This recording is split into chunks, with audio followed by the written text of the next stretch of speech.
Welcome to mid day debate. నేను విజయ్. అడుగు బయట పెడితే చాలు ఎక్కడ ఏం జరుగుతుందన్న ఆందోళన అమ్మాయిలను వెంటాడుతుంది. షాపింగ్కి వెళ్తే ట్రయల్ రూమ్లో సీసీ కెమెరాలు తొంగి చూస్తూ ఉంటాయి. హోటల్లో స్టే చేస్తే నిఘా నేత్రాలు బంధిస్తాయి. హాస్టళ్లు, ఆఫీసులు, టూరిస్టు స్పాట్లు అనే తేడా లేకుండా ఎక్కడికి వెళ్ళినా ప్రైవసీ లేకుండా మారిపోయిన పరిస్థితి. తాజాగా గుడ్లవల్లేరు ఇంజనీరింగ్ కళాశాలలో హిడెన్ కెమెరాలు వ్యవహారం బయటపడింది. వాష్రూముల్లో రహస్య కెమెరాలు ఉన్నాయంటూ గుడివాడలో విద్యార్థులు ఆందోళన దిగారు. దీంతో హిడెన్ కెమెరాల ఆరోపణలపై విచారణకు ఆదేశించారు ఏపీ సీఎం చంద్రబాబు. ఇలాంటి ఘటనలు ఆడవాళ్ళ ప్రైవసీకి పొంచి ఉన్న ప్రమాదానికి నిదర్శనాలు. ఇదే అంశానికి సంబంధించి వాటి మిడ్ డే డిబేట్లో చర్చిద్దాం.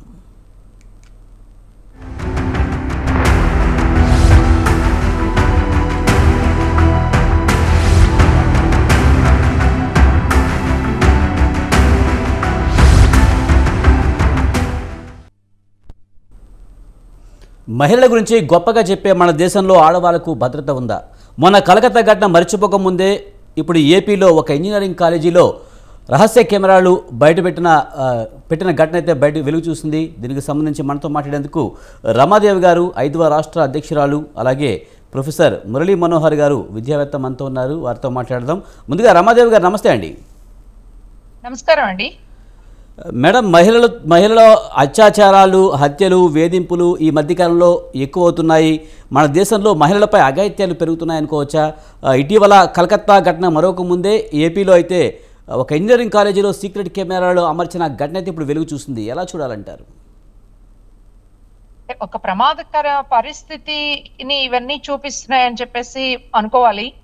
కలకత్తా ఘటనని అంత ఘోరంగా జరిగితే ఆ యాజమాన్యం, ప్రిన్సిపాల్ దాన్ని ఆత్మహత్యగా చిత్రీకరించేటటువంటి ఒక ప్రయత్నం, యాక్చువల్ గా 5-6 కలిసి చేసినటువంటి ఘటనని ఒక అతన్ని కల్పరేట్ చేసేసి అతన్ని మీద నేరాన్ని మోపడానికి చేసిన ప్రయత్నం కనుక చూసినట్లయితే ఆడపిల్లల మీద జరిగేటటువంటి ఇలాంటి అఘాయిత్యాల ఎడల ఎంత సెన్స్లెస్ గా ఉంటున్నారు అనేటటువంటిదే కాదు, వాళ్ళ సొంత ప్రయోజనాల కోసం, వాళ్ళ స్వార్థ ప్రయోజనాల కోసం, వాళ్ళ లస్ట్ తీర్చుకోవడం కోసం ఆడపిల్లల్ని ఎలాగైనా ఉపయోగించుకోవచ్చు అనే ధోరణి కూడా మనం చూడొచ్చు. ఒక కలకటా ఘటనతో ఆగిపోలేదు. దాన్ని వెంటనే ఉత్తరప్రదేశ్ లో ఒక నర్సు వస్తూ ఉంటే ఆ నర్సు డ్యూటీ నుంచి వస్తున్నటువంటి టైంలో ఆ అమ్మాయిని ఒక 3 ఆగంతుకులు, అంటే వాస్తవంగా ఎవరనేది ఆ అమ్మాయికి కూడా తెలియదు, ఆ అమ్మాయిని తీసుకువెళ్ళి అత్యాచారం చేసి చంపేశారు. మనం ఆంధ్ర రాష్ట్రంలో మనం చూస్తున్న ఈ ఘటన జరిగిన తర్వాతనే తిరువురులో ఒక పాప, ఆ పాప వెంట పోలీసులు పడుతున్నారని మళ్ళీ రిపోర్ట్ ఇచ్చింది పోలీస్ స్టేషన్ లో. కానీ పోలీసులు యాక్షన్ ఏమి తీసుకోలేదు. ఒక వారం రోజుల తర్వాత ఆ పాపని 3 అఘాయిత్యం చేసినటువంటి ఘటన మనం చూసినట్లయితే ఈరోజు ఎంత దుర్మార్గంగా ఈ ఘటనలు జరుగుతున్నాయి అనేది ఒక భాగం అయితే, పోలీస్ యంత్రాంగం, అంటే మహిళలకు భద్రత కల్పించాల్సినటువంటి యంత్రాంగం ఏ మాత్రము పట్టించుకోకపోవడం అనేటటువంటిది మనకు కనిపిస్తుంది. 2-3 రోజుల నుంచి మన రాష్ట్రంలో పత్రికలు చూసినట్లయితే ఒక సినీ యాక్టర్ గా ఉన్నటువంటి అమ్మాయి బొంబాయిలో ఒక ప్రముఖ పారిశ్రామికవేత్త మీద పెట్టినటువంటి కేసు నేపథ్యంలో ఆ అమ్మాయిని ఇక్కడికి తీసుకొచ్చి ఆ పాప మీద మాత్రమే కాదు, ఆ అమ్మాయి పేరెంట్స్ ని కూడా అడ్డుకున్నారనేది, అక్రమంగా కస్టడీలో ఉంచారనేటటువంటిది, ఆ తర్వాత అమ్మాయి చేత బలవంతంగా కేసు విత్డ్రాయించేటటువంటి పనులు కూడా జరిగాయి అంటున్నారు. అంటే ఇవి ఎంత లోతుగా ఏళ్ళూనుకుపోయాయి. ఈ రోజు రాత్రి ఘటన కూడా మనకి ఇప్పుడు ఆందోళన జరుగుతా ఉన్నటువంటి నేపథ్యంలో ఏం జరుగుతుంది, అక్కడ ఒకవైపు సీసీ కెమెరాలు పెట్టారు, మాకు సంబంధించినటువంటి వీడియోస్ బయట ప్రచారం అవుతున్నాయి అనే ఆందోళన అమ్మాయిల్లో వ్యక్తమవుతా ఉంది. అర్ధరాత్రి పూట కూడా ఆందోళన చేశారు. రెండో వైపు అవి ఫేక్ ఇది కబురు, వాస్తవంగా దీనికి ఆధారాలు ఏం దొరకలేదు, అసలు మేమే మీ మీద రివర్స్ కేసు పెడతాము. అంటే ఈ ఘటనలు మీకు ఇటీవల కాలంలో కేరళ రాష్ట్రంలో అక్కడ ఒక జస్టిస్ హేమ కమిటీ వేయడం, వాళ్ళు కొన్ని సిఫార్సులు చేయడం, ఆ రిపోర్ట్ మీద ఇప్పుడు ఫిల్మ్ సొసైటీలో ఉన్నటువంటి యూనియన్ కూడా దానికి సంబంధించిన అధ్యక్ష కార్యదర్శులు కూడా రాజీనామా చేయడం, ఇవన్నీ చూసినట్లయితే ఎంత లోతుగా స్త్రీల మీద వేధింపులు జరుగుతున్నాయి అనేదానికి ఇవన్నీ సింబల్స్. ఎందుకు జరుగుతున్నాయి, ఎందుకు అరికట్టలేకపోతున్నారు? ఆడపిల్లల గురించి ఇన్ని గొప్ప గొప్ప మాటలు చెప్పేవాళ్ళు. నిన్న మన రాష్ట్రపతి ద్రౌపది ముర్ము కూడా ఎక్కడో ఏదో మిస్ అవుతుంది అని చెప్పేసి చెప్తున్నారు. ఒకవైపు దేవతలను పూజించేటటువంటి దేశంలో ఇంకొక వైపు రక్షణ లేనటువంటి పరిస్థితి ఎందుకు వచ్చింది అంటే చాలా చాలా చాలా ముఖ్యమైనది. ఆడపిల్లల్ని సెకండరీ పౌరులుగా గుర్తించడం మాత్రమే కాదు, మేము డామినేట్ చేయగలిగేటటువంటి వస్తువులు అంతే, దే ఆర్ నాట్ పర్సన్స్. అందువల్లనే మీరు ఏ అడ్వర్టైజ్మెంట్ అయినా చూసుకోండి, ఆడపిల్ల అవసరమా అక్కడ అడ్వర్టైజ్మెంట్ లో లేదా అనే నిమిత్తం లేకుండా ఆడపిల్లల్ని సెక్షువల్ ఎక్స్పోజర్, అది వస్తువు బ్రాండ్ ని ప్రమోట్ చేయడం కాదు, ఆడపిల్లల్ని సెక్షువల్ గా ఎక్స్పోజర్ చేయడం అనేటటువంటిది మనం చూస్తాము. ఈ సెక్షువల్ ఎక్స్పోజర్ చేయడంలో ఆడపిల్లల్ని సంసిద్ధం చేసేటటువంటి ఒక వాతావరణము, ఒక బిజినెస్ అంటే సెక్స్ బిజినెస్ అనేటటువంటిది. మనం డ్రగ్స్ మాఫియా గురించి మాట్లాడుకుంటున్నాం, మనము లిక్కర్ మాఫియా గురించి మాట్లాడుకుంటున్నాం, లేకపోతే ఈరోజు ప్రభుత్వంలో అవినీతి చక్రవర్తుల గురించి మాట్లాడుకుంటున్నాం. కానీ వీటన్నింటిలో స్త్రీలని యూటిలైజ్ చేసుకొని సెక్షువల్ బిజినెస్ ని పెద్ద ఎత్తున నడుపుతున్నటువంటి గ్యాంగ్స్ కి పై స్థాయిలోనే మద్దతుంది కాబట్టే ఈరోజు సినీ ఫీల్డ్ లో అందరికీ తెలిసిన విషయమో, అక్కడ నిలదొక్కుకోవాలి అంటే ఒక ఆడపిల్లకి లోపల ఏం జరిగిందో సినీ ఫీల్డ్ మాత్రమే కాదండి, మనం వినీష్ ఫోగాట్ విషయం ఇప్పటిదాకా చర్చించుకుంటూ ఉన్నాం కదా. వినీష్ ఫోగాట్ కానీ, సాక్షి మాలిక్ కానీ, లేదు ఇతర రెజ్లర్స్ అమ్మాయిలంతా చెప్పింది ఏమిటి, మమ్మల్ని తాకరాని చోట తాకడం అనేటటువంటిది లోపల గదిలో జరిగేది ఎలా రుజువు చేయాలా, ఇది ఒక పెద్ద అంశం. సో ఈ రోజు బాత్రూమ్స్ లో కెమెరాలు పెట్టి అరేంజ్ చేసి తీసి ఆ వీడియోస్ అమ్ముకునేటటువంటి బిజినెస్ నడుస్తుంది అంటే ఇది ఒకరిద్దరు స్టూడెంట్స్ మాత్రమే కాదండి, దీని చుట్టూ ఒక పెద్ద నెక్సెస్ ఉంటేనే జరుగుతుంది అనేది మనం అర్థం చేసుకోవాలి. ఇక్కడ ఈ కాలేజీలోనే మాత్రమే కాదు, చాలా చోట్ల సీసీ కెమెరాలు రహస్యంగా అమరుస్తున్నారు అనేటటువంటి వార్తలు అప్పుడప్పుడు మాత్రమే బయటకు వస్తా ఉన్నాయి. But it is a big business అనేది పాలక వర్గాలు గుర్తించాలి అని మా అలాంటి వాళ్ళని కోరుతూ ఉన్నాం. రైట్ అమ్మ దగ్గర మనం ప్రొఫెసర్ మురళీ మనోహర్ గారు విద్యావేత్త మనతో ఉన్నారు, ఆయనతో మాట్లాడదాం. మురళీ మనోహర్ గారు నమస్తే అండి. ఎలా చూడాలి, మన ఒక పక్క దేశంలో ఆడవాళ్ళ మీద అఘాయిత్యాలు పెరిగిపోతున్నాయి అనుకోవాలా? రీసెంట్గా జరిగిన కలకత్తా ఘటన, ఇప్పుడు ఆంధ్రప్రదేశ్లో గుడ్లవల్లేరు ప్రాంతంలో ఇంజనీరింగ్ కాలేజీలో బాత్రూంలో సీసీ కెమెరాలు పెట్టి వాళ్ళ వీడియోలను అమ్ముకుంటున్నారు. 100 రూపాయలకి 200 రూపాయలకి అమ్ముకుంటున్న పరిస్థితి కనిపిస్తుంది. ఇది ఒక మాఫియాగా ఏర్పడింది అనుకోవాలా? ముఖ్యంగా విద్యాలయాల్లో కూడా ఇలా జరగడాన్ని ఎలా చూస్తారు? విజయ్ గారు, ఇది గుడ్లవెల్లూరు ఇష్యూ నేను కూడా ఫాలో అయ్యాను బాగా. ఒక 2 విషయాలు నాకు చాలా బాగా అనిపించినాయి. అమ్మాయిలు అంత పెద్ద ఎత్తున తిరగబడి రోడ్లపైకి వచ్చి వాళ్ళు డిమాండ్ చేస్తున్న జస్టిస్ కోసం డిమాండ్ చేస్తున్నది చూస్తే నాకు హ్యాపీగా అనిపించింది. ఇంత ధైర్యంగా అమ్మాయిలు పోరాటం చేస్తున్నారు, తమ మానం ప్రాణం కోసం పోరాటం చేస్తున్నారు. ఇది చాలా గొప్ప విషయం. అర్ధరాత్రి అనకుండా రాత్రి పగలు పోరాటం చేస్తున్నారు. ఇదేమో తప్పదు. కానీ ఇంకో వైపు ఇప్పుడు వారు చెప్పిన విషయాలు అయితే దేశవ్యాప్తంగా, ఇది వరల్డ్ వైడ్ గా కూడా ఈ ఫినామినన్ ఉంది. మన దేశంలో కూడా విపరీతంగా ఇటువంటివి జరుగుతూ ఉన్నాయి. చాలా దురదృష్టకరం. ఒక దిశ, ఒక నిర్భయ, ఇవి మనం రోజుకు ఇవి పెరిగిపోతున్నాయి కానీ తగ్గడం లేదు.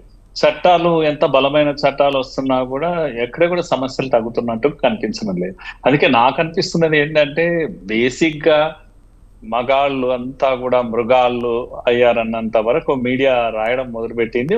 వాస్తవం కూడా అది అబద్ధం ఏం రాయడం లేదు. కాకపోతే ఎందుకు ఈ మృగాలుగా మారిపోతున్నారు అనేది నన్ను వేధించేటువంటి ప్రశ్న.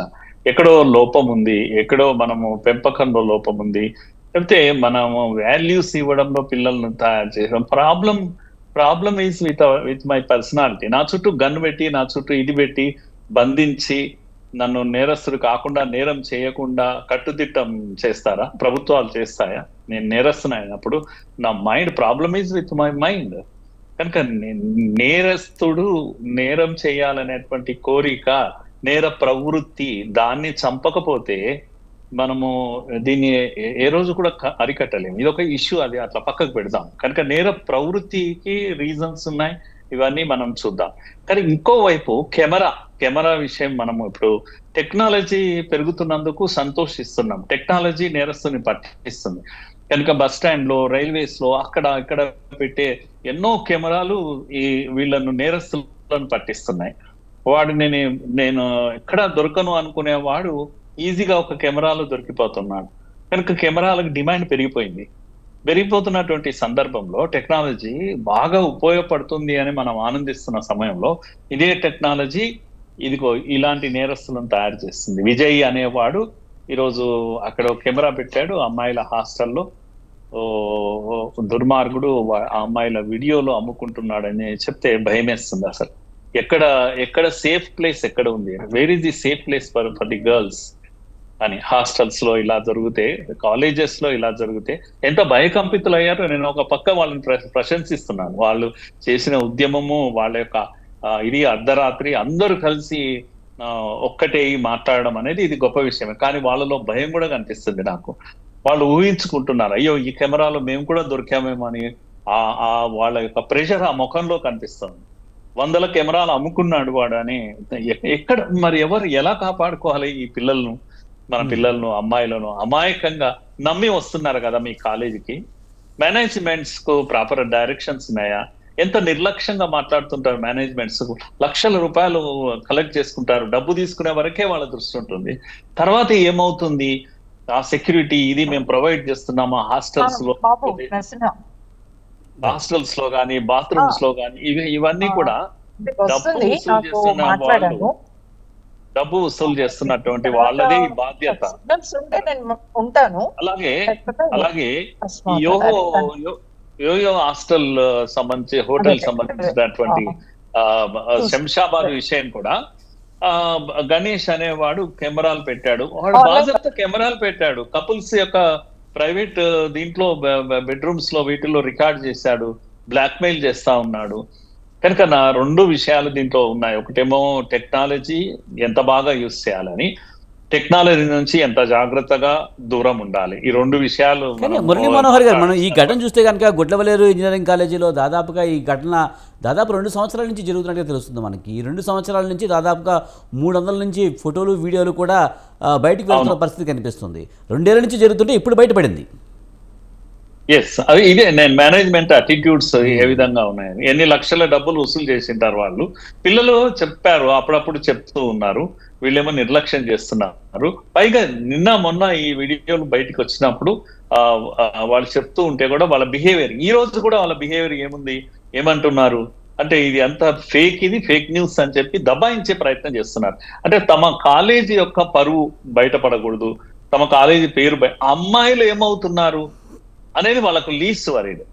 కనుక ఏం లేదు అని కొట్టిపారేయడము, ఆ కాలేజీ పేరు బయటికి రాకుండా చూసుకోవడము, తమ యొక్క కలెక్షన్స్ మాత్రం ఎదురు లేకుండా కలెక్షన్ చేస్తూ పోవడము, వ్యాపారమే ప్రధానం. కానీ కనుక ఇక్కడ విలువలు అనేవి ప్రధానం కాదు. విద్యాలయాల్లో విలువలు లేవు. ఇప్పుడు విలువల గురించి ఎవడు వరీడ్గా లేడు. డబ్బు వసూలు చేసుకోవాలి, కోట్లు ఎలా దండుకోవాలి, వీళ్లకు వ్యవస్థలన్నీ సపోర్ట్ చేస్తున్నాయి. పోలీస్ సపోర్ట్ చేస్తుంది, లేకపోతే ప్రభుత్వ మిషనరీ సపోర్ట్ చేస్తా ఉంది. ఇలాంటి అంతటా కూడా మీరు చూడండి, అక్కడ బెంగాల్ నుంచి ఇక్కడి వరకు కూడా ప్రభుత్వాలు, పోలీసు వీళ్ళు చుట్టూ నేరస్తుల చుట్టూ నిలబడి గట్టిగా సుప్రీం కోర్టులో కూడా వాదిస్తున్నాయి బలంగా. ఎంత బాగా వాదిస్తున్నారు. సుప్రీం కోర్టు జడ్జి స్వయంగా చీఫ్ జస్టిస్ ఎందుకు అయ్యా ఇంత సీరియస్ ఇష్యూ ఉంటే మీరు నవ్వుతున్నారు అని వాళ్ళని వార్నింగ్ ఇస్తా ఉన్నాడు. అమ్మాయి ఇష్యూ మీరు నవ్వొస్తుందా మీకు అని. ఇలాంటి ఒక పరిస్థితి ఈ దేశంలో ఉంది. అందరము వరి కావాల్సిందే. టెక్నాలజీని ఇంకా బాగా యూజ్ చేయాలి. టెక్నాలజీ మిస్యూజ్ కాకుండా మనము ఈ టెక్నాలజీ విషయానికి వస్తే కనుక అండి మురళీ మనోహర్ గారు, ఈ టెక్నాలజీలో కూడా ఈ సీసీ కెమెరాల్లో కూడా రకరకాలు వచ్చాయి ఈ మధ్యకాలంలో. బల్బుల రూపంలోనో, లేకపోతే అసలు అది కెమెరాని తెలియకుండా ఉండే విధంగా క్లాక్లోనో లేకపోతే ఇంకో చోటనో ఉండేలాగా ఏర్పాటు చేస్తూ ఉన్నారు. ఈ టెక్నాలజీని ఈ విధంగా ఉపయోగించుకుంటున్నారు. అవి కనిపెట్టడం కూడా సాధ్యం కాని పరిస్థితి. అందుకే నా పాయింట్ ఏంటంటే, ఇప్పుడు యు ఆర్ అండర్ సర్వీలియన్స్ అని మనం అక్కడక్కడ బోర్డులు మనం చూస్తూ ఉంటాం పబ్లిక్ ప్లేసెస్ లో. వీటిల్లో మీరు కెమెరాల యొక్క సర్వీలెన్స్ లో ఉన్నారు, కెమెరా మిమ్మల్ని క్యాచ్ చేస్తుంది ఈ ఏరియాలో అని మీకు వార్నింగ్ బోర్డ్స్ ఉంటాయి. అంటే అర్థం ఏంటి అంటే, అక్కడ ఏది వ్యవహారాలు, తప్పుడు వ్యవహారాలు జరగకుండా ఉండడానికి పెట్టారు. సర్వీలియన్స్ బోర్డు ఏవైతే ఉన్నాయో అది కంపల్సరీ చేయాల్సిందే. దాన్ని అవి లేవు అంటే అక్కడ లేవు అని అర్థం. సర్వీలెన్స్ వార్నింగ్ ఇది లేదు అంటే తప్పకుండా అక్కడ కెమెరాలు లేవు అనే గ్యారంటీ ఉండాలి. అందుకే శిక్షలు విధించాలి అటువంటి వాళ్ళపైన. అటువంటి చర్యలు కొద్దిగా ఆలోచించాలి అని. మరి ఈ టెక్నాలజీని ఉపయోగించుకుని వాళ్ళు రకరకాలుగా ఇప్పుడు ఈ కెమెరాలు ఏర్పాటు చేస్తున్నారు కదా, మరి వాళ్ళని గుర్తించడం ఎలా అంటారు? మరి దీనికైనా వ్యవస్థ ఉండాలంటారా, లేకపోతే ఈ పర్యవేక్షణ ఉండాలంటారా? నో, నా పాయింట్ అంతా అదొకటే అండి. మేనేజ్మెంట్ ఎప్పుడైతే మీరు ఒక ఇన్స్టిట్యూషన్ నడుపుతున్నారు, నేను ఉదాహరణకు ఓయో హోటల్ కూడా ఉంది అనుకుందాం. ఓయో హోటల్ యొక్క బాధ్యత అది. ఇలాంటిది అప్పుడప్పుడు దీని సూపర్విజన్ ఉండాలి కదా, పైనుంచి ఎవరో అధికారులు రావడము, నెలలో అప్పుడప్పుడు సడన్ సర్ప్రైజ్ విజిట్ చేసి ఈ కెమెరాల గురించే మీరు ప్రత్యేకంగా చూడాలి కదా, ఉన్నాయా లేదా అనేది. సైంటిఫిక్ గా వాటి ఫైండ్ అవుట్ చేయొచ్చు, పెద్ద సమస్య కాదు. కనుక రహస్యంగా ఉన్నాయా, ఓపెన్ గా ఉన్నాయా, ఇదొక్కటే కదా కావాల్సింది. కనుక అలాంటిది ఏదైనా బయటపడ్డప్పుడు వెంటనే సీజ్ అయిపోవాలి, వాడికి శిక్ష పడాలి, కఠినమైన శిక్ష పడాలి ఎవడైతే దీనికి బాధ్యత వహిస్తున్నాడు. ఉదాహరణకి ఇంజనీరింగ్ కాలేజ్ మేనేజ్మెంట్ కి శిక్ష పడాలి. మీకు తెలియకుండా రహస్య కెమెరాలు ఇక్కడ వాడుతున్నారు, స్పై కెమెరాలు ఉన్నాయి అని అంటే అది మీదే బాధ్యత. అలాగే కెమెరాలు లేకపోతే కూడా మీ బాధ్యత. రాత్రి వేళల్లో ఎవరు తిరుగుతున్నారు ఏంది ఏదైతే రికార్డ్ చేయాలనో లేకపోవడము, ఎక్కడైతే ఉండాల్సిన దగ్గర లేకపోవడము, ఉండకూడని దగ్గర కెమెరాలు ఉండడం, వీటన్నిటికీ యాజమాన్యం యొక్క బాధ్యత. పనిషబుల్ గా ఉండాలి, శిక్షార్హులు వాళ్ళు అన్నట్టుగా చట్టం ఉండాలి. ఎందుకంటే ప్రమాదం పొంచి ఉంది కనుక. మీరు రికార్డు ఒకసారి ఆ పిల్లలంతా భయపడుతున్నది ఏంటంటే ఇవి ఎన్ని వీడియోలు అయ్యాయో, ఎక్కడికెక్కి వెళ్ళిందో, నా పిక్చర్ ఏమన్నా వెళ్ళిందో ఏమో, తెలియకుండా బాత్రూమ్ లో తీశారో ఏమో అని ఒక భయం ఎంత మనిషిని ఒత్తిడికి గురి చేస్తుంది. కనుక ఇది సామాన్యమైనటువంటి విషయం కాదు ఇది. కనుక వెంటనే ఎవరు మీరు ఇన్స్టిట్యూట్ నడుపుతుంటే మీదే బాధ్యత కంప్లీట్ గా. లేకపోవడము మీదే బాధ్యత, ఉండడము మీదే బాధ్యత అని నేను అనుకుంటున్నాను. రైట్. మనతో పాటు కృష్ణకుమారి గారు సామాజిక జాయిన్ అయ్యారు. కృష్ణకుమారి గారు నమస్తే అండి. నమస్తే అండి మేడం. ఆంధ్రప్రదేశ్లో వడ్లూరు ఘటన మీకు తెలిసే ఉంటుంది. ఇంజనీరింగ్ కాలేజీలో విద్యార్థుల న్యూడ్ ఫోటోలు లేదా వీడియోలు తీసి అమ్ముకుంటున్న ఘటన అయితే వెలుగు చూసింది. దీనిపై మీ స్పందన ఏంటి? నా స్పందన ఏంటంటే అండి, ఇలాంటి ఘటనలు జరగడానికి సమాజంలో చట్టాల పట్ల అవగాహన లేకపోవటం, శిక్షణ పట్ల అవగాహన లేకపోవటము, విద్యార్థులకి సరైన దిశానిర్దేశం లేకపోవటం కారణంగా నేను అనుకుంటున్నానండి. అలాగే ఇప్పుడు మనం ఈ స్పై కెమెరాలు వచ్చాయి, ఈ కెమెరాల వల్ల ఇదంతా జరిగింది అని అనుకోవటం కూడా పొరపాటండి. ఈ కెమెరాలు ఒక టూల్ గా ఉపయోగపడ్డాయి తప్పితే ఈ కెమెరాలు ఉన్న ప్రతి వాళ్ళు చేస్తారని లేదు. ఈ కెమెరాలు వాడిన అబ్బాయిలు ఎవరైతే ఉన్నారో, ఒకవేళ అమ్మాయిలు ఉన్నా సరే, వాళ్ళ మనస్తత్వానికి సంబంధించింది ఇది. పైగా ఇక్కడ నేను శిక్షించబడను అనే ఒక నమ్మకం ఉన్న చోటనే ఎవడైనా ఏదైనా చేస్తాడు. ఇప్పుడు సార్ చెప్పారు సీసీ కెమెరా సర్వైలెన్స్ లో ఉన్నారు మీరు అనే ఒక ఉద్దేశాన్ని కలగజేయాలి. కెమెరా లేకపోతే కూడా ఉన్నాయి అని చెప్పాలి అని చెప్తున్నారు. కేవలం కెమెరాలు పెట్టడం వల్ల జరిగిపోయిన తర్వాత నిందితుల్ని పట్టుకోవడానికి కెమెరాలు పనికొస్తాయి తప్పితే నేరాన్ని ఆపటానికి కెమెరాలు ఎప్పుడూ పనిచేయవండి. మనం పనిచేయాల్సింది ఎక్కడంటే ఈ నేరం ముందు జరగకుండా ఎలాంటి జాగ్రత్తలు తీసుకోవాలి అనే దాని మీద మనం కృషి చేస్తేనే మన సమాజం బాగుంటది. అలా కాకుండా మీరు చేస్తే చెయ్యండి, మేము శిక్షలు వేయడానికే ఉన్నాము, మీరు నేరాలు చెయ్యండి మేము శిక్షలు వేసుకుంటా వెళ్తాము అంటే కాదండి. అందుకోసం ప్రభుత్వాలు తీరు మార్చుకోవాల్సిన అవసరం ఉంది. మరీ ముఖ్యంగా ఇది జాతీయ స్థాయిలో జరగాల్సిన విషయం కాబట్టి, ఇప్పుడు ఇది ఘటన రాష్ట్రంలో జరిగింది కాబట్టి మనం మాట్లాడుకుంటున్నాం. కానీ జాతీయ స్థాయిలో ఎన్నో రాష్ట్రాల్లో ఇలాంటి దారుణాలు జరుగుతున్నాయి. మరి జరుగుతున్నప్పుడు ఇట్లాంటి దారుణాలని అరికట్టాలి అన్న ఉద్దేశం కేంద్ర ప్రభుత్వానికి ఉండాలి. కేంద్ర ప్రభుత్వం ఆ చిత్తశుద్ధిలో లేదు అనడానికి ఈ దేశంలో ఈ గత 10 ఏళ్ల నుంచి జరుగుతున్న నేరాలు ఘోరాలే సాక్ష్యం. అసలు ఈ కేంద్ర ప్రభుత్వం ఇలాంటి నేరాలు జరగకుండా మహిళలకి భద్రత కల్పించే విషయంలో ఏం చేసింది అంటే వాళ్ళు చెప్పుకోవడానికి ఏమీ లేవు. కేవలం ఒకటే మాట, బేటీ పడావో బేటీ బచావో అనే ఒక వాగాడంబర్ నినాదాలు ఇస్తున్నారు తప్పితే వాళ్ళు మహిళల అభ్యున్నతి కోసం కావచ్చు, మహిళల రక్షణ సంరక్షణ కోసం, బాలల రక్షణ కోసం సంరక్షణ కోసం వాళ్ళు చేస్తుంది ఏమీగా కనిపించట్లేదు. దానికి ఎవరైనా బాధపడినా నేనేమీ చేయలేను. ఎందుకంటే మనకి ఒక గొప్ప చట్టం ఉంది, నిర్భయ అనే ఒక చట్టం ఉంది. ఆ చట్టం ఇప్పుడు ఈ కేసులో 100కి 100% ఈ నిర్భయ చట్టం కిందకి ఈ ఉదంతం వస్తుంది. మరి అలాంటి నిర్భయ చట్టం మన దగ్గర పెట్టుకొని మనం నిర్భయ చట్టాన్ని వాడే విషయంలో మేనమేషాలు ఎందుకు లెక్కేస్తున్నాం? జస్టిస్ వర్మ కమిషన్ ఇచ్చిన ఏవైతే రికమెండేషన్స్ ఉన్నాయో అవి ఎందుకు ఇంప్లిమెంట్ చేయట్లేదు? దానికోసం మనం ఏం చేశాము? ఇవాళ దేశం మొత్తం మీద ఈ 10 సంవత్సరాల కాలంలో నిర్భయ ఫండ్ ఎంత కేటాయించింది కేంద్ర ప్రభుత్వము రాష్ట్రాలకి, అలాగే రాష్ట్రాలు అవి అన్ని వాడినయా లేదా అనే రివ్యూ మీటింగ్ అయినా జరుగుతుందా? అసలు ఇప్పుడు పెరుగుతున్న జనాభా ప్రకారం అవసరాల దృష్ట్యా నిర్భయ ఫండ్ పెరగాల్సిన అవసరం ఉంది, కానీ వీళ్ళు తగ్గిస్తూ వెళ్ళారు. ఇది సిగ్గుచేటైన విషయం. అలాగే నిన్న మొన్న మోడీ ఒక ప్రకటన చేస్తూ మోడీ గారు ఆడపిల్లల పైన స్త్రీల పైన అకృత్యాలు అన్యాయాలు చేయడం మహాపాపం, మీరు అలాంటి పాపాలు చేయకండి అని చెప్పి ఆయన ఉద్బోధ చేశారు. నేనంటాను, పాపం చేశారు అనడం ఏంటండి?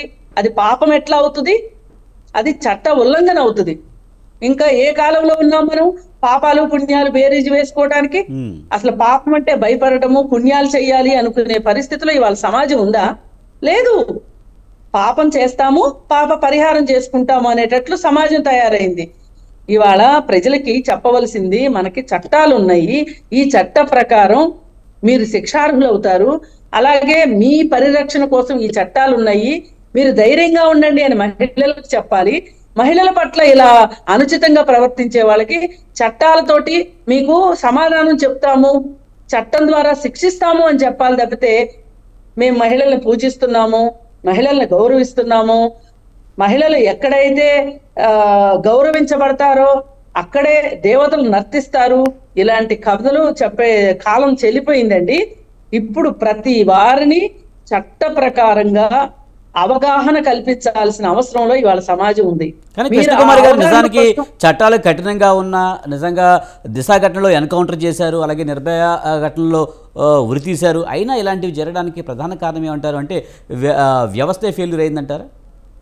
వ్యవస్థ వైఫల్యం అయింది. ఎందుకంటే ఇప్పుడు నిర్భయ ఘటన జరిగిన తర్వాత ఎన్ని సంవత్సరాలకు వారిని ఉరి తీశారు? అలాగే దిశ సంఘటనలో ఎన్కౌంటర్ చేస్తే ఆగినయ్యా? మరి ఆగాలి కదా. దిశ ఎన్కౌంటర్ గురించి దేశం అంతా మాట్లాడారుగా, మరి ఆగలేదు. అందుకని ఇది కాదండి పరిష్కారం. మనకి సమాజంలో పెద్ద ఎత్తున అవగాహన కల్పించాలి చట్టాల పట్ల, నేరాల పట్ల. అది చెయ్యని రోజున మనిషిలో మార్పు రానంతసేపు చట్టం పైన భయమో భక్తో రెండిట్లో ఏదో ఒకటి లేనప్పుడు ఇలాంటివి జరుగుతూనే ఉంటాయి. మీరు ఎంతకాలం అని చెప్పి సీసీ కెమెరాలో చూసి అరెస్ట్ చేసి కోర్టు ప్రొడ్యూస్ చేసి చట్ట ప్రకారం శిక్షిస్తూ వెళ్తాము అనుకుంటే నేరాలు ఎలా ఆగుతాయండి? నేరాలు ఆగాలి అంటే నేను చేసేది తప్పు, నేను చట్ట వ్యతిరేకమైన పని చేస్తున్నాను, ఇలా చేసినందువల్ల చట్టం ద్వారా నేను శిక్షించబడతాను అనే ఒక అవగాహన కల్పించాలండి వ్యక్తులకి. మనం ఏం చేస్తున్నాము? దొంగలు పడ్డ 6 నెలలకి కుక్కలు మురిగిని అన్నట్లు ఇప్పుడు నేరం జరిగితే ఒక 6 సంవత్సరాల తర్వాత 7 సంవత్సరాల తర్వాత మనం శిక్షలు వేస్తున్నాం. ఆ వేసిన శిక్షలను కూడా ఎవ్వరికీ చెప్పట్లేదు, ప్రచారం లేదు. అసలు ప్రభుత్వం గనక ప్రచారం చెయ్యాలి అనుకుంటే, అవగాహన కల్పించాలి అంటే చాలా సింపుల్ గా చేయొచ్చండి. అసలు నిర్భయ చట్టంలో ఈ జస్టిస్ వర్మ గారు చెప్పిన ముఖ్య ఉద్దేశం కూడా అదే. మీరు అవగాహన కల్పించండి, మీరు అవగాహన కల్పించండి, అవేర్నెస్ క్యాంప్స్ కావాలి మనకేం చెప్పారు. అసలు వీళ్ళకేమో ఈ ప్రస్తుత బీజేపీ ప్రభుత్వానికి ఈ వాళ్ళు 11వ సంవత్సరంలో కూడా రాబోతున్నారు. వీళ్ళకేమో ఆ నిర్భయ చట్టాన్ని మించిన చట్టము చేయడం చేత కాలేదు, ఆ నిర్భయ చట్టాన్ని అమలు పరచడం కూడా చేత కాలేదు.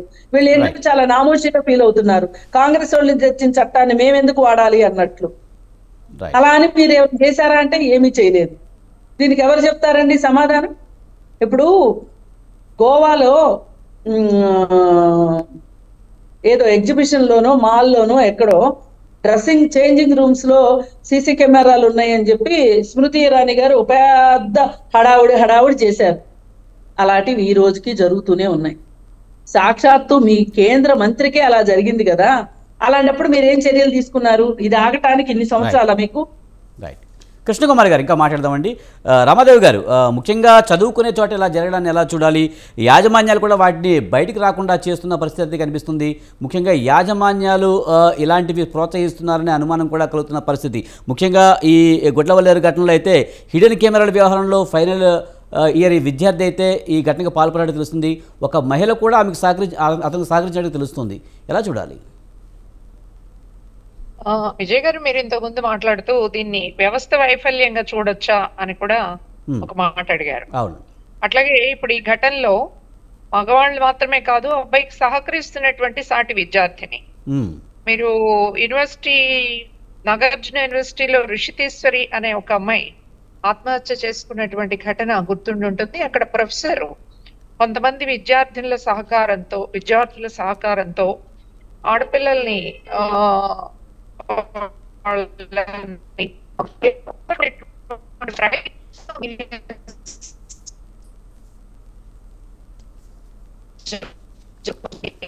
రైట్. సో నేను మీకు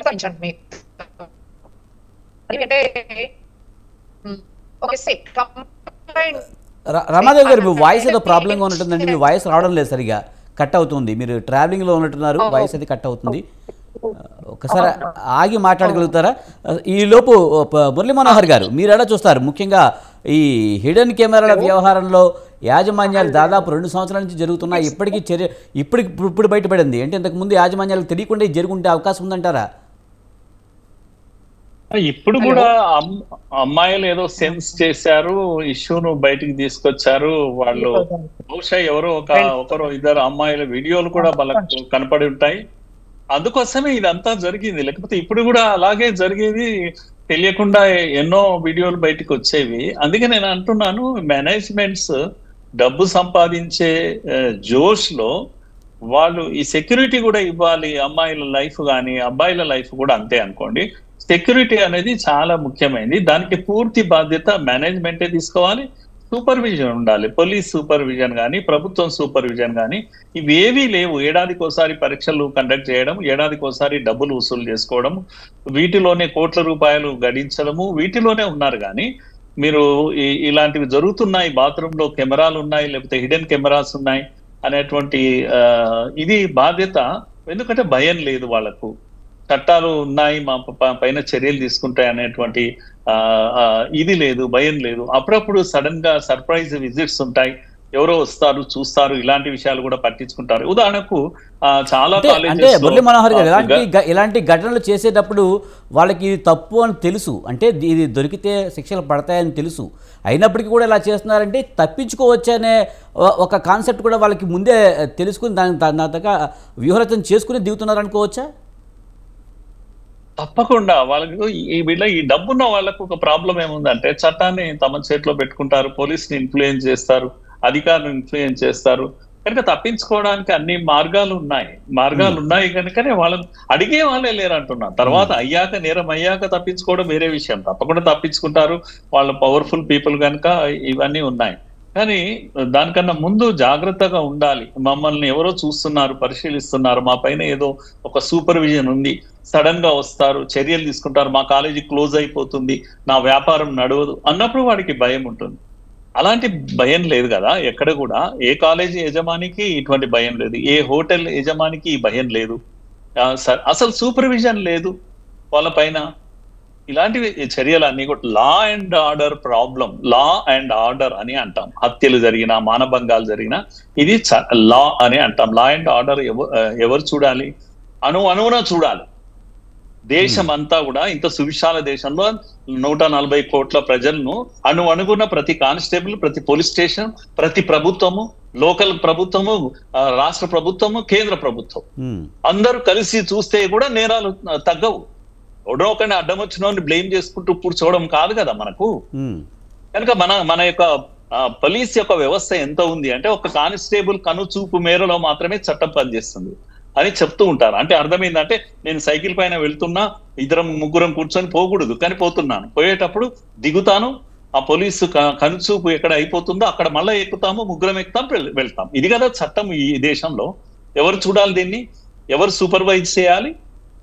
కనుక ఇదంతా కూడా ఒకటేమో 2 విషయాలు నేను చెప్పాను. ఒకటేమో క్రిమినల్ బ్రెయిన్ ఏదైతే ఉందో, క్రైమ్ చేయాలనేటువంటి ప్రవృత్తి, మ్యాన్ మేకింగ్ లో మనం ఫెయిల్యూర్స్ ఉన్నాయి, క్యారెక్టర్ ఫార్మేషన్ లో ఫెయిల్యూర్స్ ఉన్నాయి, పిల్లల పెంపకంలో ఫెయిల్యూర్స్ ఉన్నాయి, మన చదువులో మంచి ఏంది చెడేందు చెప్పడము, లేకపోతే బాధ్యతలను గురించి నేర్పించడము మన ఫెయిల్యూర్స్ ఉన్నాయి. మంచి వ్యక్తులను తయారు చేసుకోకుండా నేర ప్రవృత్తి లేని పిల్లలను తయారు చేయడంలో మనం ఫెయిల్ అవుతున్నాం. క్లాస్ రూమ్ లో ఫెయిల్ అవుతున్నాం, ఇన్స్టిట్యూషన్స్ లో ఫెయిల్ అవుతున్నాం, మన చదువుల్లో ఫెయిల్ అవుతున్నాం. ఇవన్నీ ఒక వైపు అయితే, రెండో వైపు ఏంటంటే చట్టము, బలమైనటువంటి చట్టము విషయంలో కూడా మనం ఫెయిల్ అవుతున్నాము. వారన్నట్టు అవగాహన కూడా చాలా అవసరం. అందరికీ అవగాహన ఉండాలి. ఉన్నప్పటికీ నేర ప్రవృత్తి తగ్గడం లేదు చాలా మటుకు. నేరస్తుడు ఎంత ఇప్పుడు పర్టికులర్ గా అమ్మాయిల విషయంలో చాలా ఎక్కువగా జరుగుతుంది. మగవాడి మైండ్ లోనే ఏదో ప్రాబ్లం ఉంది. ఇంకొకటి, ఈ అమ్మాయిల విషయంలో కూడా అడిగేవాళ్ళు దేశమంతా ఇప్పుడు కొద్దిగా అలర్ట్ అవుతున్నారు, అడుగుతున్నారు. కానీ అప్పటికి కొన్ని అడగరు, చాలా భయాసులుగా ఉంటూ ఉంటారు కొందరేమో. నిన్న ఉదాహరణకు ఆ పిల్ల ఎవరు దళిత అమ్మాయి నక్సల్స్ చంపేస్తే ఎవరు అడిగేవాళ్ళు ఉన్నారు? అడిగేవాళ్ళు లేరు కదా. ఎందుకంటే నక్సల్స్ చంపొచ్చు అని అనుకుంటున్నాం మనం. నక్సల్స్ చంపితే అది పవిత్రమైన హత్య, పౌర హక్కులు, మానవ హక్కులు ఎవడు అడగడు. కనుక స్ట్రాటజిక్ గా సైలెంట్ గా ఉంటారు. కొందరు స్ట్రాటజిక్ గా అడుగుతుంటారు. అడిగేటప్పుడు కూడా పొలిటికల్ బయాస్ ఉంటుంది దీంట్లో కూడా. నాకు అవసరమైన నేను అడుగుతాను, అవసరం లేని నేను అడగను. కనుక ఎక్కడ ఉన్నాము మేధావులం అనే వాళ్ళే వంకర బుద్ధితో ఉంటే, మేధావుడు అనేవాడు సరిగ్గా ఉండాలి కదా. కనుక అమ్మాయి మానము, అమ్మాయి ప్రాణమే ముఖ్యం ఇక్కడ. కనుక ఈ రక్షణ కోసము మనం ఏం చేద్దాం అనేది చాలా ప్రధానమైనటువంటి విషయం. తరతరాలుగా వస్తున్నాయి ఈ నేరాలు, కొత్తగా వస్తున్నాయి. ఈ ప్రభుత్వంలో జరుగుతున్నాయి, ఈ ప్రభుత్వంలో జరగడం లేదని ఏమీ లేదు. కనుక అక్కడ ఢిల్లీలో నిర్భయ జరుగుతుంది, లేకపోతే ఇక్కడ దిశ జరుగుతుంది, ఇంకో చట్టం వస్తుంది, లేకపోతే కేరళలో సినీ యాక్టర్స్ కు రక్షణ ఉండదు. ఇవన్నీ ఉంటాయి. కాసేపు పాలిటిక్స్ మనం పక్కకు పెడితే, అమ్మాయి మానము ప్రాణం అనేది చాలా విలువైనటువంటి విషయము. కనుక మేధావులు అందరం కూడా ప్రాపర్ గానే ఆలోచించాలి, ప్రాపర్ గా సలహాలు ఇవ్వాలి, ప్రాపర్ గా ముందుకెళ్ళాలి. మీడియా, మీలాంటి మీడియా కూడా ఎడ్యుకేట్ చేయాలి తప్పకుండా. నాకు అందుకే నేను అన్నాను కదా, ఇంతమంది అమ్మాయిలు బయటకు వచ్చి పిడికిలు బిగించి వీ వాంట్ జస్టిస్ అనే అరవడంలోనే ఒక దమ్ ఉంది, ఒక శక్తి ఉంది. ఈ అవేర్నెస్ వస్తే శత్రువు కూడా భయపడతాడు, లేకపోతే క్రిమినల్ కూడా భయపడతాడు. అదే కావాలి. చట్టం కన్నా తిరగబడతారు అనేటువంటి ఒక ఇది వస్తే మాత్రం తప్పకుండా కొంత నియంత్రణ అవుతుంది అనేటువంటిది నాకు అనిపిస్తున్న విషయం. కానీ మురళీ మనోహర్ గారు, ఇలాంటి ఘటనలు జరిగినప్పుడు ఆడవాళ్ళకి న్యాయం చేయాలి అని రోడ్డు మీదకి వస్తారు, ర్యాలీలు చేస్తారు, నినాదాలు చేస్తారు. ప్రభుత్వంలో అధికారులు కూడా చాలా సీరియస్గా యాక్షన్ తీసుకుంటున్నామని చెప్తారు. కానీ వాస్తవంగా జరిగేది ఏంటంటారు? ముఖ్యంగా ఇప్పుడు చూస్తే కోల్కతా ఘటనలో ఇప్పటికీ కూడా క్లారిటీ లేదు. ఆమెను సామూహిక అత్యాచారం చేస్తుంటారని డాక్టర్లు నివేదిక ఇస్తే ఇప్పటికీ దాని మీద యాక్షన్ తీసుకోలేని పరిస్థితి ఉంది. అసలు నిందితులు ఇప్పటికీ పట్టుబడిన పరిస్థితి ఉంది. ఎలా చూడాలి? అక్కడ కూడా అదే సమస్య కదా. కానీ గొప్ప విషయం ఏంటంటే, అమ్మాయిలకు అన్యాయం జరుగుతున్నప్పుడు మగవాళ్ళు కూడా వ్యతిరేకిస్తున్నారు. మానవత్వం ఉన్న వాళ్ళు ఉన్నారు, అమ్మాయి అని కాదు. మానవత్వం ఉండేవాడు వాడు ఎప్పుడు కూడా అమ్మాయి అయినా అబ్బాయి అయినా వ్యతిరేకిస్తారు. కానీ బెంగాల్లో జరుగుతున్నది అదే కదా. బెంగాల్లో నేరస్తుడు తప్పించుకునే ప్రయత్నం చేస్తున్నాడు. నేరస్తుని చుట్టూ వాడిని తప్పించడానికి గట్టి ప్రయత్నం జరుగుతా ఉంది. దేశం అంతా ఒక గట్టి ప్రయత్నం జరుగుతుంది ఎవరినో కాపాడాలనేది. అట్లాగే ఇక్కడ పాలిటిక్స్ కాస్త పక్కకు పెడితే, ఆ అమ్మాయి ఉద్యోగం చేసే అమ్మాయి, లేకపోతే ఒక 10 మంది ప్రాణాలు కాపాడేటువంటి అమ్మాయి వాళ్ళ వ్యవస్థలు కూడా ఎలా ఉన్నాయని దేశమంతా, అదొక్కటే కాదు, ఒక బెంగాల్నే అనాల్సిన పని లేదు, దేశమంతా కూడా. ఎందుకంటే మా వైఫ్ కూడా డాక్టర్, నేను వెళ్ళేవాడిని నైట్ డ్యూటీ ఉన్నప్పుడు గవర్నమెంట్ హాస్పిటల్లో తను డ్రాప్ చేయడానికి వెళ్ళేవాడిని. ఈవెన్ పోస్ట్ మార్టం కేసెస్ కొన్ని ఉంటాయండి, హాస్పిటల్కి తీసుకురాలేని అన్నోన్ డెడ్ బాడీస్ ఉంటాయి, చంపి పారేస్తుంటారు ఎక్కడో నీళ్ళ పొదల మధ్యలో అక్కడ అడవిలో పారేస్తుంటారు. అక్కడికే వెళ్ళి పోస్ట్ మార్టం చేయాలండి మహిళ, అక్కడికి వెళ్ళాలి, ఆ ఫారెస్ట్ లోకి వెళ్ళాలి. నేను వెళ్ళాను వెంట ఒకసారి, ఏ ప్రొటెక్షన్ ఉండదండి, మహిళ కదా డాక్టర్, ఏ ప్రొటెక్షన్ ఉండదు. వెంట ఎవరో 2 బాయ్స్ వస్తారు, వాళ్ళు కూడా నేరస్తులో ఏమో తెలియదు, అక్కడికి ఆ సీన్ పైకి వెళ్ళాలి, ఆ డెడ్ బాడీని పోస్ట్ మార్టం చేయాలి. చాలా ఇష్యూస్ ఉన్నాయి. డాక్టర్స్ మనం అనుకుంటాం కానీ చాలా ఏమంటాము, ఆ వృత్తిని చాలా మంది ఇష్టపడతారు, మంచి అని అనుకుంటాం కానీ చాలా సమస్యలు ఉన్నాయి. వాళ్ళకు అక్కడ ఉండడానికి నైట్ డ్యూటీ చేసేటువంటి మహిళలు, డాక్టర్స్ కు మీరు కనుక ఊరికి దీనిపైన సర్వే చేస్తే అనేక ప్రభుత్వ హాస్పిటల్స్ లో ఇంకోటి వాళ్ళ వర్క్ లోడ్ ఎవరు అడిగేవాళ్ళు లేడు అసలు. అంటే విసుగు వస్తుంది ఒకసారి, అబ్బా ఈ ప్రభుత్వ ఉద్యోగం లేకుంటే లేదు బాబు అని విసుగు వస్తుంది. అంత ఉంటాయి అన్నట్టు, 100,000 కేసులు ఉంటాయి ఓ గవర్నమెంట్ డాక్టర్ అంటే. డే అండ్ నైట్ పనిచేయాల్సి వస్తుంటుంది. వాళ్ళకు రిపీటెడ్ గా నైట్ డ్యూటీస్ వేస్తుంటారు, రక్షణ లేనటువంటి నైట్ డ్యూటీస్. అక్కడ మధ్యరాత్రి వెళ్తూ ఉంటారు, ఏదైనా కాల్ డ్యూటీ అంటాం, అది ఒకటి, అంటే ఇంటి నుంచి వెళ్ళాలి హాస్పిటల్కి. ఈ విషయాలు కూడా చాలా ప్రధానమైంది. ప్రొటెక్షన్ ఇవ్వలేనటువంటి పరిస్థితి మన దేశంలో ఉంది. పేదవాడే వస్తాడు మరి గవర్నమెంట్ హాస్పిటల్, కనుక అటువంటి పేదవాడిని కాపాడనికే ఈమె వెళ్తుంది పాపం. అంత అర్ధరాత్రి ఉంటుంది అక్కడ. ఉండడానికి మీరు చూడండి, సెమినార్ హాల్కి ఎందుకు వెళ్ళింది ఆమెకి యాక్చువల్ గా అక్కడ ఎమర్జెన్సీ వార్డ్ ఉంటుంది, ఎమర్జెన్సీ వార్డ్ దగ్గర ఆమెకు రూమ్ ఉండాలి, అటాచ్డ్ బాత్రూమ్ ఉండాలి, అన్ని వ్యవస్థలు ఉండాలి, భోజనం చేయడానికి ఉండాలి, ఇవేవి లేవు. 2వ ఫ్లోర్ 3వ ఫ్లోర్ లో సెమినార్ హాల్లో వెళ్ళి పడుకోవడానికి వెళ్ళింది. అక్కడే జరిగింది ఇన్సిడెంట్ అంతా కూడా. దేశవ్యాప్తంగా ఉన్నటువంటి సమస్యలు ఇవి ఇంకా ఉన్నాయి. ఇంత స్వతంత్రం వచ్చాక ఇన్నేళ్ల తర్వాత కూడా ఈ సమస్యలు ఉన్నాయి. ఆ అమ్మాయికి రక్షణ లేకపోవడం, 10 మంది దుండగులు ఆమెను ఇచ్చేయడం దుర్మార్గం. ఇది ఈ అమ్మాయి వీళ్ళను కాపాడుకోలేకపోతే ఈ ప్రభుత్వాలు ఎందుకండి పని లేక? కనుక నేరస్తులు అంటే ఎక్కడో గుండాలు దొంగలు వాళ్ళే కాదు, నీ చుట్టే ఉన్నారు కదా. పైనుంచి నేర ప్రవృత్తి పెరగడానికి చుట్టూ వాతావరణం అలాగే ఉంది. డ్రింక్స్ ఉన్నాయి, డ్రగ్స్ ఉన్నాయి, ఇవి ఉన్నాయి, పైగా డర్టీ వీడియోస్ ఉన్నాయి. ఇవన్నీ కూడా ప్రొవకేషన్ ఒకవైపు. వీటిపైన నిషేధం లేదు, వీటిని ఆపే శక్తి లేదు ప్రభుత్వాలకు. సో ఇది అన్ని మనల్ని వేధించేటటువంటి విషయం. రైట్. కృష్ణకుమారి గారు, ముఖ్యంగా ఒకప్పటికంటే ఇప్పుడు ఇంకా ఎక్కువగా మహిళలపై అఘాయిత్యాలు, అత్యాచారాలు పెరిగిపోవడానికి ప్రధాన కారణం ఏమిటి? ముఖ్యంగా ఇప్పుడు మధ్యన చదువుకోవడానికి బయటకు వస్తున్నారు, ఉద్యోగాలు చేస్తున్నారు, అన్నీ చేస్తున్నారు. అయినప్పటికీ కూడా ఇలా జరగడాన్ని ఎలా చూడాలి? అంటే పాతకాలంలో లాగా చదువుకోకుండా చేయాల్సిన పరిస్థితి ఉందంటారా, లేకపోతే బయటకు అలాంటి పరిస్థితులు మళ్ళీ వచ్చే అవకాశం ఉందంటారా? అలా జరగదండి, బయటికి రాకపోవడం అనేది ఉండదు, బయటికి వస్తారు. కాకపోతే భయపడుతూ రావాల్సి వస్తుంది. స్వేచ్ఛగా సంచరించే హక్కు మహిళకు ఉంది. పురుషుడు ఎంత స్వేచ్ఛగా ఉంటున్నాడో స్త్రీ కూడా అలాగే స్వేచ్ఛగా సంచరించే హక్కు ఉంది, జీవించే హక్కు ఉంది.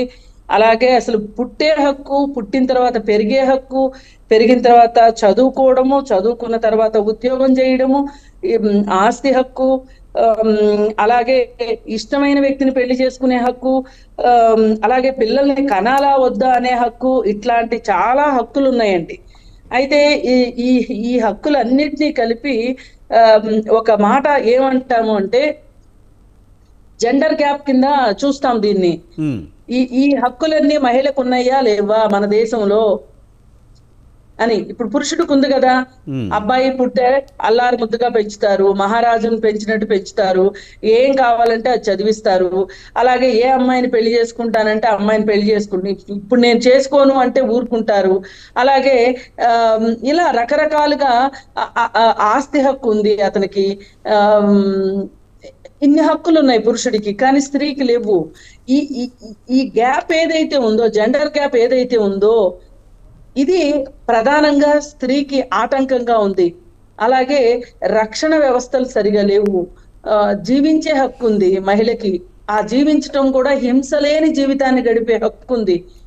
మరి ఎన్ని హక్కులు ఉన్నాయి అని చెప్తున్నాం కానీ మన దేశంలో ఈ హక్కులన్నీ ఉన్నాయా లేదా అని చెప్పి చూసుకుంటే, మనం ఈ జెండర్ గ్యాప్ దీని గురించి చూస్తే ప్రపంచంలో 181వ స్థానంలో మనం ఉన్నాం. అసలు మహిళల పైన ఈ అత్యాచారాలు కానీ ఈ అఘాయిత్యాలు కానీ జరగటానికి ముఖ్య కారణం ఈ జెండర్ గ్యాప్ ఎక్కువగా ఉండటమే అని జస్టిస్ వర్మ గారు చెప్పారు. ఆ జెండర్ గ్యాప్ ను తగ్గించడానికి మనం ప్రయత్నం చేస్తేనే ఇవి ఆగుతాయని కూడా చెప్పారు. నేను అందుకే ఇప్పుడు నేను మాట్లాడిన దానికి మురళీ మనోహర్ గారికి చాలా కోపం వచ్చినట్లుంది. అందుకే మానవతావాదులు, మేధావులు, అలాగే హ్యూమన్ రైట్స్ వాళ్ళు ఇవన్నీ మాట్లాడుతున్నారు. ఆమెను చంపే హక్కు నక్సలైట్లకు లేదు, అలాగే నక్సలైట్లను చంపే హక్కు పోలీసులకు లేదు అని మేము మాట్లాడుతున్నాం. పోలీసులు అయితే నక్సలైట్లను చంపకూడదు, నక్సలైట్లు అయితే ఆమెను చంపొచ్చు అని మేము ఏ రోజు మాట్లాడలేదు. మాకు కావాల్సింది ఏంటి? సుహృద్భావ శాంతియుత వాతావరణం కావాలనే కోరుకుంటున్నాం. మీరు ఎక్కడో జరిగిన ఒక సంఘటనని దేశం మొత్తానికి ముడిపెట్టడం అంటే బట్టతలకి బోడిగుండికి ముడేసినట్లుంటది. అట్లా కాదండి. ఇక్కడ కావాల్సింది ఏంటి అంటే ఇక్కడ ఈ దేశంలో ఇలా ఎందుకు జరుగుతుంది అనే ఒక రీసెర్చ్ కావాలి. ఆ రీసెర్చ్ ఫైండింగ్స్ ఆల్రెడీ వచ్చేసినాయి. జస్టిస్ వర్మ గారు చెప్పేశారు, ఆయన రికమెండేషన్స్ ఇచ్చారు, వాటిని మనం ఫాలో అవుదాం. లేదు అవి కాదు ఇంకా గొప్పవేవో కావాల్సినవి ఉన్నాయి, ఈ మారిన కాలాన్ని బట్టి ఇంకా కొంచెం మనం యాడ్ చేసుకోవచ్చు అంటే యాడ్ చేద్దాం. ఇక్కడ పార్టీలకు అతీతంగా ఏ పార్టీ అధికారంలో ఉన్న పార్టీ ప్రతిపక్ష పార్టీ తోటి సంబంధం లేకుండా రాజకీయ నాయకులందరూ ఏకమవ్వాల్సిన పని ఇది. రెండు విషయాలకి దేశంలో ఉన్న రాజకీయ పార్టీలన్నీ ఏకం కావాల్సిందే. ఆ రెండు విషయాలు ఏంటి అంటే స్త్రీ శిశు సంక్షేమం గురించి, బాలికల రక్షణ సంరక్షణ, అలాగే స్త్రీల రక్షణ సంరక్షణ గురించి ఈ రెండు విషయాల్లో రాజకీయ పార్టీలన్నీ ఏకం కావాలండి. అందరూ వాళ్ళ రాజకీయ ఉద్దేశాలు అవన్నీ పక్కన పెట్టి ఏం చేస్తే ఇది సాధ్యం అవుతుంది అని మనం చూడాలి. అది నేను కోరుకుంటున్నాను. అంతేగాని ఈ 10 సంవత్సరాల ఒక విలువైన కాలంలో మనము ఈ అవగాహన కోసం, అవగాహన వల్లనే సమస్యలు తగ్గుతాయి, ఉరి శిక్షల వల్ల కాదు, ఎన్కౌంటర్ల వల్ల కాదు అని మనకి ఒక గుణపాఠం నేర్పుతుంది కాలం నేర్పిన గుణపాఠాలను కూడా మనం పరిగణలోకి తీసుకోకపోతే మనం మూర్ఖులం అవుతాం. చరిత్ర మనల్ని క్షమించదు. 10 సంవత్సరాల కాలంలో మీరు అవగాహన కోసం ఏం చేశారు, ఎంత ఖర్చు పెట్టారు, అసలు సమాజంలో ఏ మార్పు తీసుకొచ్చారు అని నేను అడుగుతున్నాను. దానికి దయచేసి పార్టీల్ని పక్కన పెట్టి మీరు అధికారంలో ఉన్నారు కాబట్టి మిమ్మల్ని అడుగుతున్నాం. లేకపోతే మీరు అధికారంలో లేకపోతే మేమేలా అడుగుతాము? ఎవరిని అడుగుతున్నారు మీరు? నేను బీజేపీ అడుగుతున్నారు. బీజేపీ ఎక్కడ ఉంది? ఇక్కడ బీజేపీ ఎక్కడ ఉంది? ఎందుకు మాట్లాడుతున్నారు? ఇక్కడ బీజేపీ ఎవరున్నారు? ఎవరైనా బీజేపీని వెనకేసుకొచ్చి మాట్లాడుతున్నారా ఇక్కడ ఎవరైనా? ఎందుకంటే మీరు మేధావులనే ముసుగేందుకు పనిలేక? మీరెందుకు అసలు రాజకీయమే లేదు కదా, మీరు రాజకీయమే లేదు కదా. ఇక్కడ అమ్మాయిలు రక్షణ గురించి మాట్లాడుతుంటే మోడీ వస్తాడు 10 ఏళ్ళు అంటారు. ఈ యొక్క సెక్యూరిటీ ఇష్యూ 70 ఏళ్ల ఇష్యూ స్వాతంత్రం వచ్చినప్పటి నుంచి ఉంది. మోడీ ఎవడు, వాడేవాడు, ఈ ప్రభుత్వం ఏంటి? సెక్యూరిటీ గురించి మాట్లాడమంటే నేనైతే రాజకీయ విద్యావేత్తగా మాట్లాడుతున్నా. మీరు ఏం మాట్లాడుతున్నారు, ఎవరిని మాట్లాడుతున్నారో అర్థం కాదు. ఎవరిని గురించి మాట్లాడుతున్నా నాకు తెలియదు. నేను శంషాబాద్ లో ఎందుకు మరి ఆమె కూడా మహిళే కదా, ఎందుకు మాట్లాడాలి కదా, మహిళ గురించి మాట్లాడాలి కదా. అరే మేమే చంపాం అని అంటున్నాడు వాడు హంతకుడు. మేమే చంపాం అని దుర్మార్గుడు. బట్టలు లేకుండా ఊడబీకి రోడ్డు పైన వేశారు, అడిగే దిక్కు లేదు కదా. ఇంకా మహిళా సమస్యల గురించి మాట్లాడదాం అంతేగాని 10 ఏళ్ల గురించి ఒక కేంద్రం గురించి మాట్లాడుతున్నారు కదా మీరు. ఒక కేంద్రం గురించి మాట్లాడుతున్నారు కదా. 30 రాష్ట్రాలు ఉన్నాయి కదా. 30 రాష్ట్రాల గురించి నేను తెలియదు. నేను ఆ ఇష్యూని తెచ్చాను. ఆ ఇష్యూ కూడా ఉంది, అందరం మాట్లాడాలి అని అంటున్నాను. నేను అదే చెప్తున్నాను. మీరెందుకు మేధావులు, మానవతావాదులు వాళ్ళందరూ మీరు మేధావులుగానే మాట్లాడాలి, ముసుగులు వేసుకొని మాట్లాడొద్దు కదా.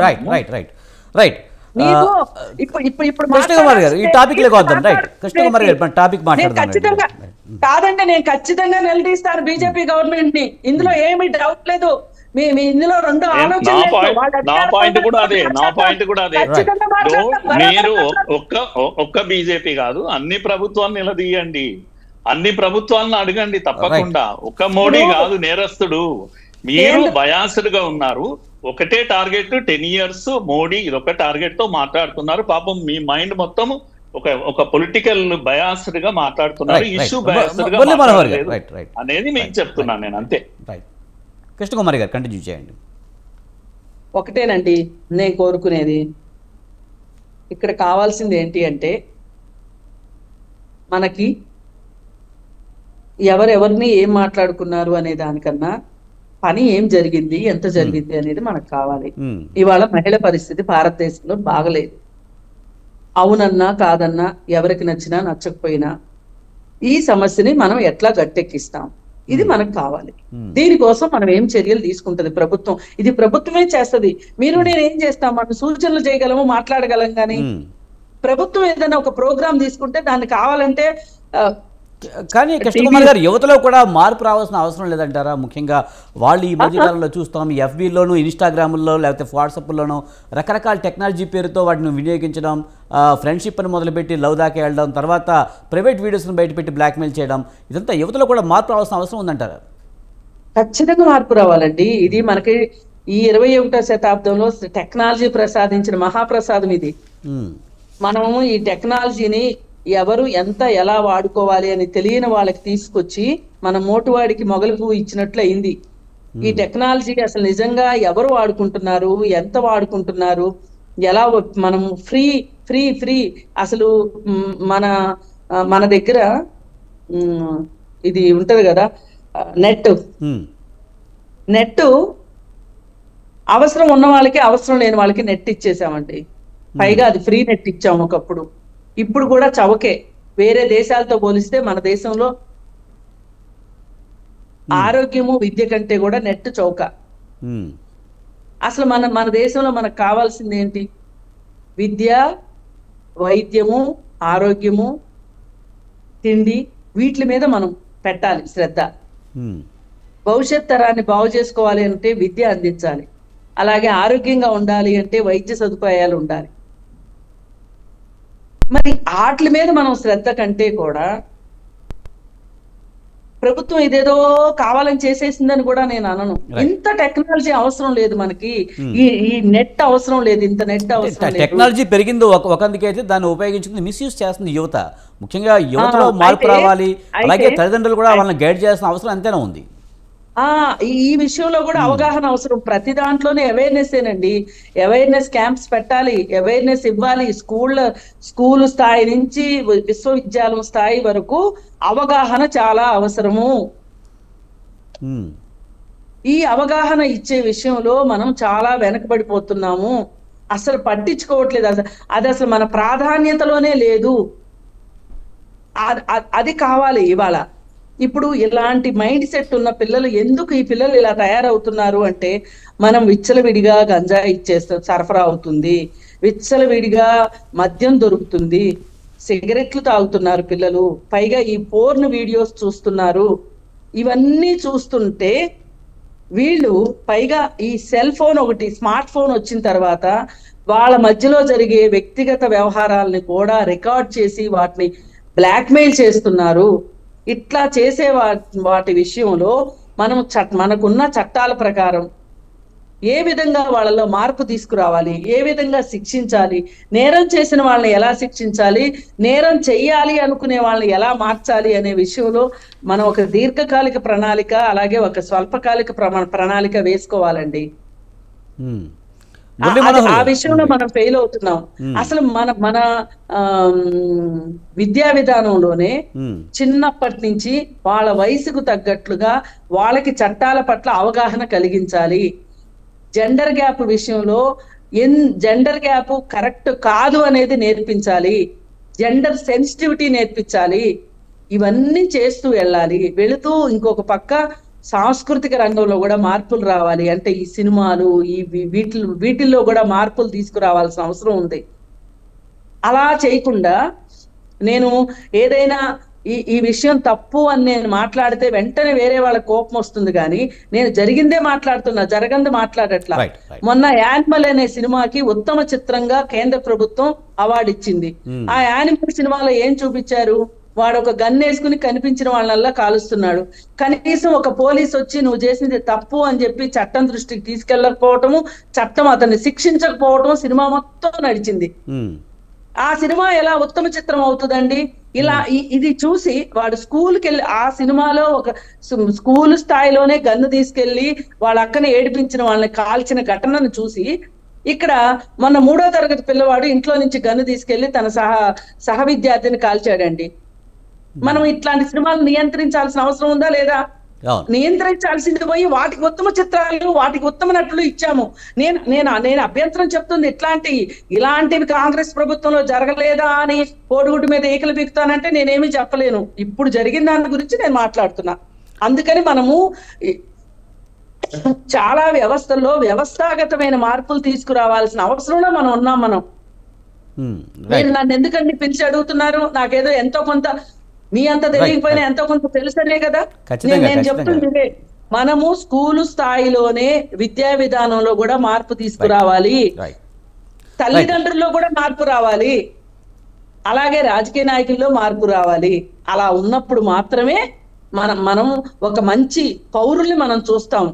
ఈవేళ ఈ పిల్లోడు ఈ రోజు పుట్టాడు, ఈ పిల్ల ఈ రోజు పుట్టింది అంటే 18 ఏళ్ల తర్వాత వాళ్ళని ఓట్లేసే యంత్రాలుగా చూస్తాం, కానీ వాళ్ళు మనకి సమాజానికి పనికొచ్చే ఒక పనిముట్లుగానో లేకపోతే సమాజానికి పనికొచ్చే పౌరులుగానో తీర్చిదిద్దాలి అని మనం అనుకోవట్లేదు ఈ ప్రభుత్వాలు. అది నా బాధ, అంతేగాని వేరే ఏం కాదు. నాకేమి ఎవరిపైన వ్యక్తిగతమైన దురభిప్రాయాలు లేవు, ఏమీ లేవు. నేను ప్రశ్నిస్తే అధికారంలో ఉన్న వాళ్ళనే ప్రశ్నిస్తా, వాళ్ళని కాక పక్కనేసి వాళ్ళని ప్రశ్నిస్తామా?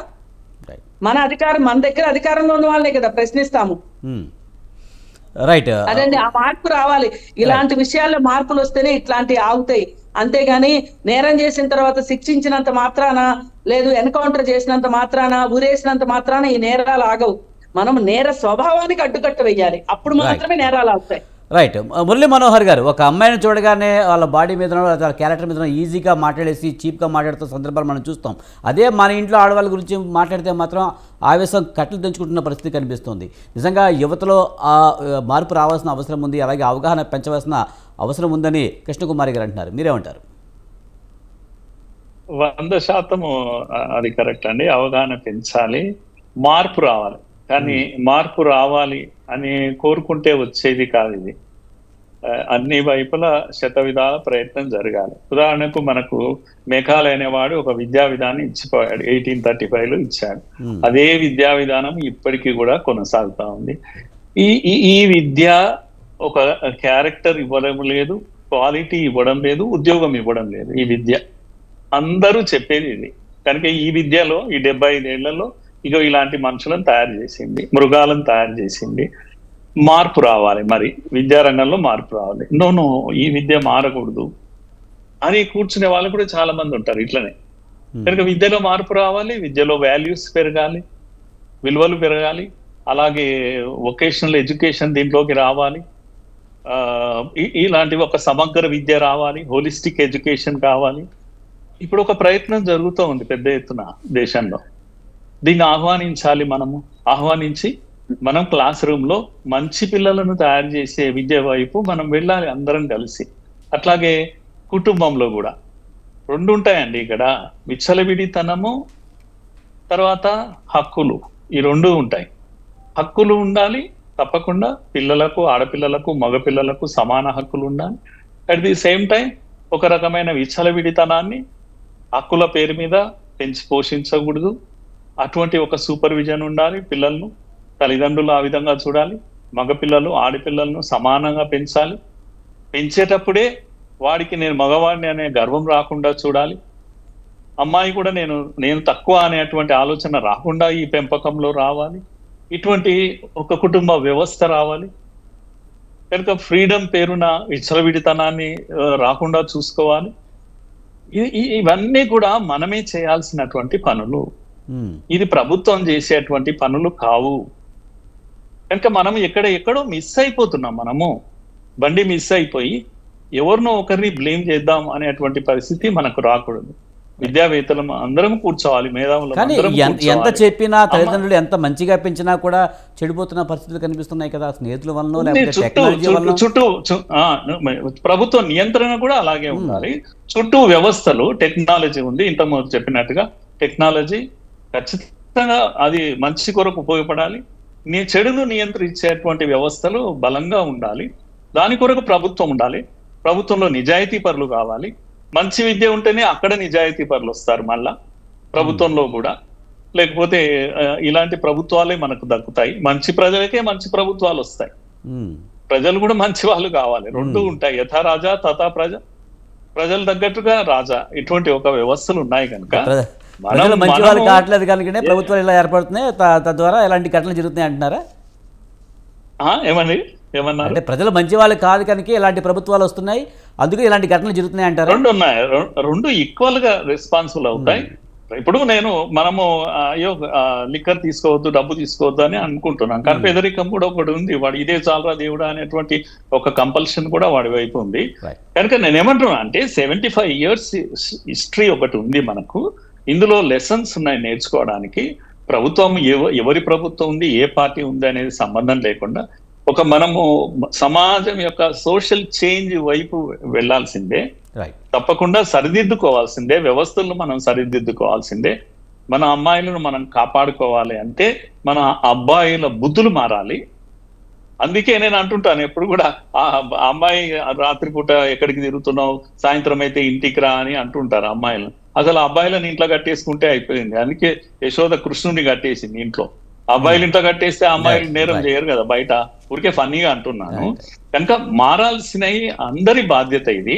ముఖ్యంగా మేధావులది, చదువుకున్న వాళ్ళది, టీచర్స్ది, యూనివర్సిటీ టీచర్స్ది.